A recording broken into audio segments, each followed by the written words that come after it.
Hey there, welcome to Developer Office Hours.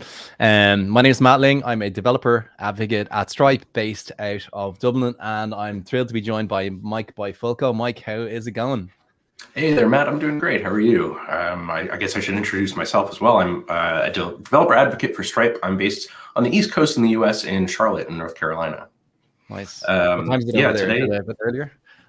it's nice. Yeah, it's sunny morning. We're gonna get into the summer weather before long here. Nice. Yeah, I figured today we'd kind of talk a bit about payment links and some of the stuff you can do with payment links. And I've got a little demo I wanted to show off using payment links and something called NFC chips or tags, which you can use together with payment links for kind of a creative in-person payment solution. Nice. And this is going to be like a no-code demo, right? That's right, completely no code. So to do this, all you need is a Stripe account and really a mobile phone and a couple of NFC tags. That's awesome. Yeah, it's a really cool demo. I can't wait to see it again. So maybe like before we crack on, we can have a look at the documentation for payment links. If you haven't seen payment links before, literally is just that. It's a URL that you can create either via the dashboard or via the API. And you can share it on any channel you want. You can send it to somebody in email. You could send it out in chat or text. You can write it down on a piece of paper and hand it to somebody, and you can receive money with literally no code. So here's kind of the instructions on getting set up. Mike's gonna delve a bit deeper into like creating products and things like that, or creating prices and payment links themselves. Sending links, okay, we kind of just talked about that, but I really wanted to actually scroll down to this section of the page just to illustrate. I'm not going to go through these exhaustively, but just to illustrate how many options you have these days with payment links to leverage no code payments, right? So, and this is really great stuff. My eye is always drawn to like Stripe Tax. So with Stripe Tax, you can automatically calculate and collect taxes in the countries and the regions that you have tax obligations. And that's obviously a really important thing because you got to pay your taxes. And if you're interested in seeing how to get up and running with Stripe Tax, it takes 3 simple configuration steps in your dashboard. There's going to be a link in the description after this. And there's videos on that on our Stripe Developers YouTube channel. You can do things like subscription upsells. So if you're running a SaaS business, for example, and you want to offer your customers a way to upgrade from a monthly to a yearly plan, for example, and give them a break on the price, it's win-win for everybody. They'll get a break, you'll get more revenue and increase your revenue for your business. And again, available on payment links. You can cross-sell products. So if you've got complementary products, like let's say you're selling coffee cups and you want to like sell coffee beans along with those coffee cups, you can do that through payment links. And brand new, you can also do things like pre-filling customer emails now by using query parameters. And you can also modify the client reference ID. So that's a custom piece of data that you can use to kind of reconcile things on your side in your system. These two are literally just shipped. And also you can use UTM tracking codes now with payment links, so you can get even better tracking for your payments. So yeah, a pretty exhaustive list there. There's always more coming. I would definitely keep an eye on this page. So yeah, I think I'll stop there. And Mike, I think you should get cracking on this excellent demo.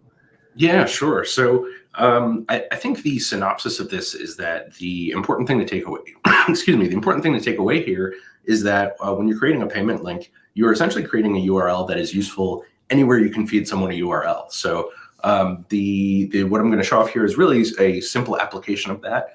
This applies to really anywhere that you can share URLs with folks where they can get to them. So we'll talk a little bit about that. But first, I want to talk a little bit about how I got there. So a few weeks ago, actually, I was on vacation in Key West and was wandering around the little downtown area with my wife in Key West there. And it's a little island off the southernmost coast of Florida. It's the southernmost part of the United States. And in the downtown area in Key West, we were walking around and we came upon a little house in the village there that had like what looked like a large mailbox, which essentially was an enclosure with a plexiglass door that had a bunch of postcards in it for sale. And long story short, I ended up buying a few, and they're really nice. They kind of caught my eye from a distance. They were sort of selling themselves to me. And I have a thing for graphic design. Ooh, well, maybe it won't focus. It's a little shiny. Yeah, there you go. That looks good. And these were right out in front of a house there with no really means to secure the purchase. It was kind of a honor system sale, and the idea was that if you like the postcards, you can buy them for a set price. So they were a couple of bucks a piece. If you bought 4 or 5 of them, you got a bulk discount. And there were little printout instructions on this enclosure that said, hey, I'm an artist. I live in this house, trying to sell these things to make a living. If you want to purchase them, you can Venmo me. Here's the instructions. Here's the prices, all that stuff. And that's kind of what spurred the idea for me here. Going and completing payments with a mobile phone is super nice, and people really like to do that. But it really was a couple of steps for me. I had to read the instructions. I had to make sure I was sending the right amount of money to the artist. I had to confirm that I was sending the payment to the right username, double down with a phone number to make sure that I was confirming it to send to the right person. And then there were really some moments after I sent the payment where I wasn't even sure that it went to the right artist or to the right person on the other end of the payment system, except that later that day, I got a message back through like a comment on the payment system saying like, hey, thanks for buying these, which was really cool. But the entrepreneur in me was kind of awakened in that moment, that there were quite a few moments there where like someone who's a little less savvy or a little more lazy than me, which I know might be a bit of a feat in itself, would kind of fall off in the process there. So the idea I had was that perhaps if you could use something like Payment Links to jump into buying one of these things, you could skip a lot of that process where you'd be taken right to the payment process. You would be taken straight to the correct price for what you're buying. And then you can input your payment details through your phone, which is familiar and secure and all these other things. And ideally, then after the fact, the artist would have direct contact with you, knowing who bought what, when. You would feel secure in that you paid the right person the right amount and all these other things. So that's where Payment Links comes in. And that's where the glue in this situation is these NFC tags. Okay. I'll talk a little bit about these really quickly. So NFC tags are relatively affordable, super accessible little, let's see if I can get this to focus. They are little bits of hardware that they're essentially a low power circuit that's embedded in this case, a little plastic chip. Let's see if that'll focus, maybe not. I don't know how to make this happen. It is a tiny little plastic chip. There you go. You can also get them embedded in a sticker. You can pay printing services to embed them in business cards and postcards, all sorts of things like that. And the way they work is very similar to how in-person payments work with Apple Pay or Google Pay, where you bump a phone up against them and it reads the circuit on the chip, and based on how you program the chip, it'll do certain things. So in our case, what we're going to do is we're going to create a payment link. We're going to zap the payment link onto this NFC chip. And then when someone bumps this with their phone, it will send them off to the payment link to go pay. And the idea is that you would set one of these up and put it at that kiosk and say, touch your phone here to pay, rather than follow this long list of instructions, which is error prone. So cool. I'm going to show how to do that. Cool. I'll let you take center stage. How's that sound? Yeah, sounds good. All right. So here I am in my Stripe dashboard. This is a relatively basic account I have set up here. I'll note that I'm in my sort of test mode here, just because I'm not going to complete a real purchase on air, so to say. To set up a payment link, it's relatively simple. You have to have a product set up. So I'm on my products page for this particular shop. I've got a couple of different sticker products set up, saying, let's say I was selling, printed stickers. And for any given product, you're able to configure payment links. So there are tons of features that kind of come along with this, but once you set up your product, in this case, I've got a little sticker set up here, and I've got a pricing associated with it. So they're $3 a pop. You can, on your own dashboard, if you haven't set up a payment link, you would see a button here that says Add Payment Link. I've already set some up, so we can do View Payment Links. But for the sake of it, I'm going to go through the process and create a new one by clicking on the 3 dots here, opening up this Create New Payment Link dialog. And here we'll see kind of the options for doing this. And I'm going to point out a couple of important things on this screen. We can kind of walk through them. The thing to take away here is that this is very, very configurable. So ideally, it fits some scenario for some sort of in-person purchase for this scenario that we're talking about. But if you're doing something like selling digital services or something like that, where it doesn't necessarily make sense to have a quantity of just one, you can have customers adjust your quantity. If someone wanted to buy half a dozen stickers, they could, at purchase time, click this drop down and select as many stickers as they wanted for my case here. If you want to have them only buy one, you can do that, right? There's a bunch of other options here for collecting addresses, having them provide a phone number. That really is dependent on the sort of scenario of the type of commerce you're doing. The other thing I want to point out here, and I'm going to have to enlarge this here really quickly, is that you also can preview the mobile view here. And this is interesting in our case because this mobile view is going to be the primary interaction that users have with this thing. So when someone taps their phone against one of these NFC tags, they'll be brought to a URL that looks just like this, and they'll be greeted with this form that is a pretty good confirmation that they're in the right place, paying for the right thing, and that it's a secure thing. They'll have sort of the familiar Stripe checkout process. They will have opportunity to input their payment, and with whatever payment methods you have set up, they'll be able to go and complete purchase. So with that being said, all you need to do is fill this out and create a payment link. And the other thing to point out here is that you can set up a confirmation page. We could have a custom confirmation message saying, go slap that sticker somewhere fun, right? And this is exactly what they'll see when they get into their browser. So where do we go from there? Well, the process to get this thing onto one of these NFC chips is actually relatively simple. I'm going to create this payment link. When we're brought to the next page here, I'll confirm my password on my dashboard. We get off to the next page. We've now created this payment link. It is literally just a URL. So the idea here is that anywhere that you can share a URL, people can visit this and get to that payment page. That means you could text this to someone, you could send it over Slack, you could print it out and have someone type it in if they wanted to. Obviously, that's pretty error prone, but just kind of trying to reinforce that a URL is a URL is a URL. What we're going to do here in the end is we're going to copy this URL and program it onto our NFC chip.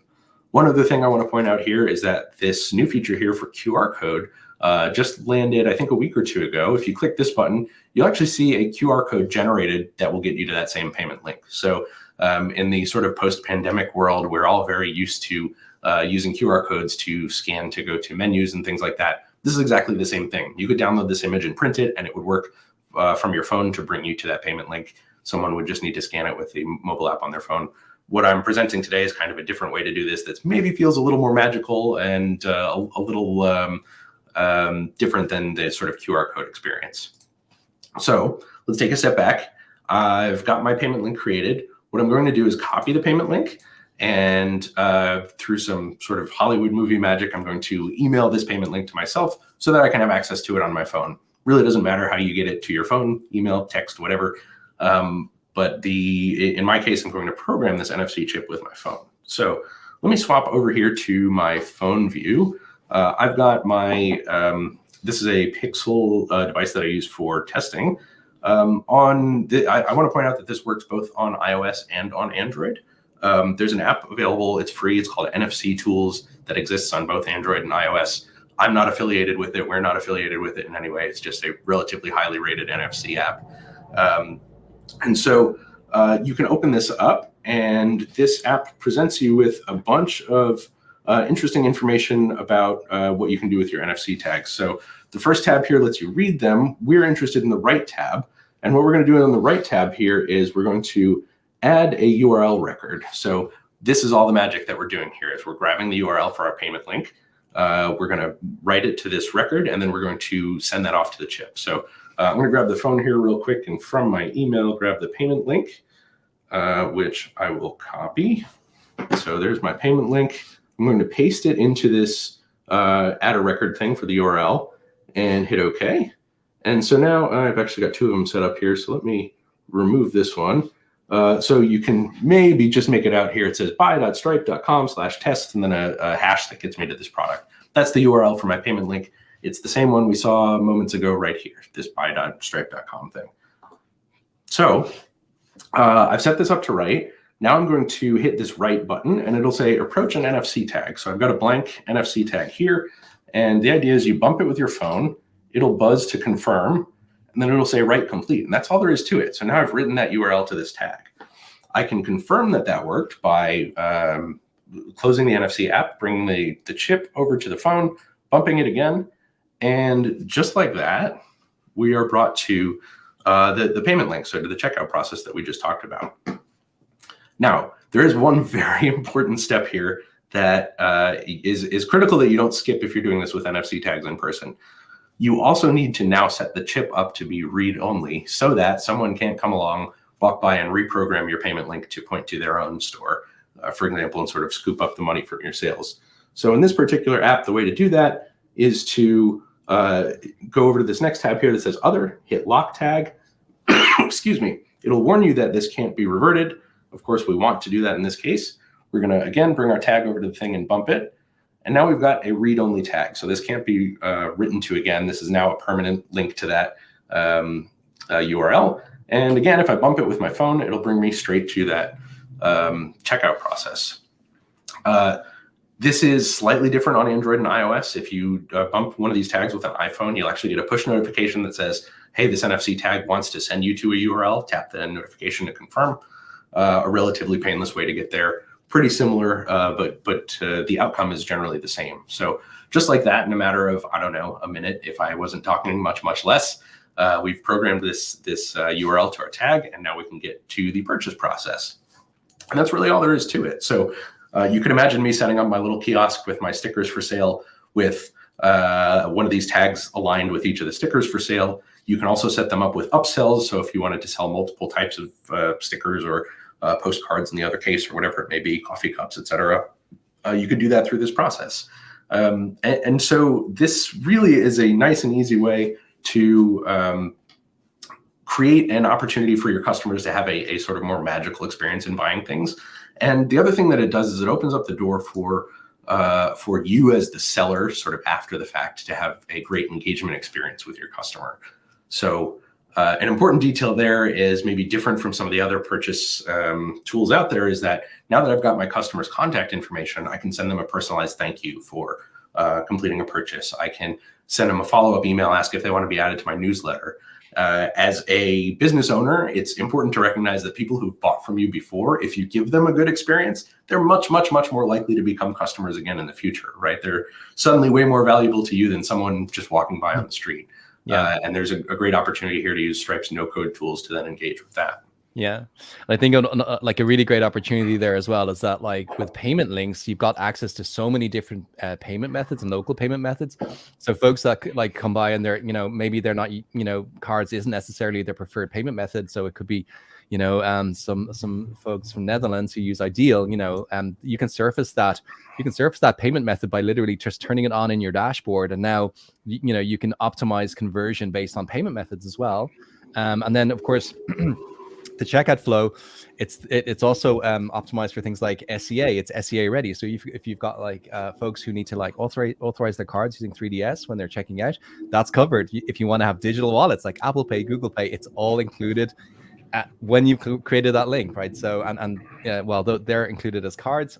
And yeah, there's just so many different local payment methods that you get basically for free by creating that payment link. So which means that you can convert a lot more customers. Yeah, I don't think I actually mentioned this when we were creating the payment link before too, but there's also an option to enable repeat purchases with one click.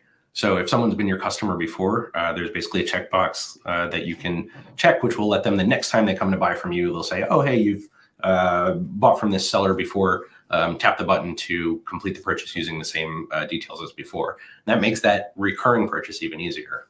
Yeah, and there's a lot of customization options as well. So if you can, you'll see the previews in the dashboard for when it's mobile optimized or desktop optimized. But you can also change the appearance as well to like match your branding. If you're so inclined.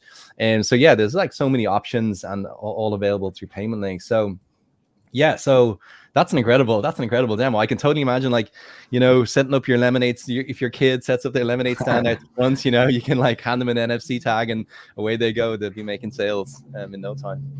Sure, yeah. As far as the mind can reach, you can do all kinds of stuff with this. I know in past lives, you and I were both musicians. This is a good way to put out something up in front of your guitar case. So yeah, that would have been that would have been a great way to like tips if you're busking back in the day. But yeah, like it's brilliant. I think the demo definitely, it kind of plants the seed of all the different things you can do with payment links and like all the opportunities for growing your business using them. Yeah, exactly. We really have lots of things you can plug into here. So again, actually, maybe we should mention too that this was a completely no-code demo. The entire configuration front to back required no writing of code. It really just, you need a smartphone, you need access to a Stripe dashboard somewhere. And that's kind of the long and short of it, which is really, really nice. Yeah. Maybe I can like say a few words actually to that end. So, once you actually are taking payments, I'm going to add my screen again to the stream. But once you actually are taking payments, using payment links, you know, obviously one of the things you're going to want to do is track those payments. So you've got a few options there. If you're going to completely no code, you can just look straight into the dashboard, and under the payments tab, you're going to see all of those successful payments coming in. You can go and you can look at the customer information and fulfill them. To that end, you probably, let's say if you were going to ship those goods if you weren't like taking the postcards with you like physically, like you can collect a shipping address and like ship those goods to your customers. You can also do things like automate with services like Zapier, you know, and create those zaps to listen for incoming events or outgoing events from your Stripe account, but incoming to Zapier, and then actually automate things that way. Maybe send an email to yourself and say, oh, you just made a sale. And then if you're not completely no code, we definitely recommend using a webhook endpoint to listen for and react to events, important events on your account. For example, here, checkout session completed, a very important event for when a successful payment is made. So you can listen to those events and react accordingly using some code if you're not completely no code. So there's like lots of options to track and fulfill payments after the fact. And certainly if you want to learn about any of these, really, if you go to our Stripe developers YouTube channel, there's tons of great content by our colleagues like CJ Avila and others on using webhook endpoints and the Stripe CLI as well. Can't recommend that enough as well if you want to get started with the API. So yeah, a brilliant demo, Mike. And yeah, I don't know, maybe you want to summarize and make some of course. Yeah, thanks, Matt. I appreciate it. So just from start to finish here, really what we did is we created a payment link. We took the URL from that payment link, which was associated with one of the products in our Stripe dashboard, and wrote that to an NFC tag, which allows you to bump the tag with your phone, or allow the potential customer, I suppose, to bump the tag with their phone and then get to the checkout process and complete the purchase on their phone using whatever payment methods you have active. If we went through this too quickly, of course, you can always rewind and rewatch this after the live stream is done. But we also have a fairly detailed blog post on our dev2 blog. So that's dev.2/stripe. That details really kind of the background of this and how you do the setup step by step. We'd love to hear your thoughts. You can chase us down. You had a little cat cameo there. Oh yeah, she's been here the whole time. I have my executive assistants here always trying to get on stream. Yeah, at any rate, you can chase us down on the Stripe blog. Matt's available on Twitter at MattLingDev. My handle is on the screen now. It's at Irreverent Mike. And we have lots of other ways you can track us down. Yeah, absolutely. If you want to follow Stripe Dev on Twitter, you can reach out to that handle, and we're all available there. You've seen Mike. I'll put it up again. You can contact Mike here. I'm MattLing_dev. And you can also join in the conversation on our Discord server. So yeah, we highly recommend getting signed up there. And there's a great community over there of like us, open source devs, people who are integrating with Stripe. And so it's a great place to hang out and talk about coding and things like that. So yeah, I would say thank you so much. Let's wrap up, and I can't wait to see you all again. You got it, Matt. See you next time. Thanks a lot.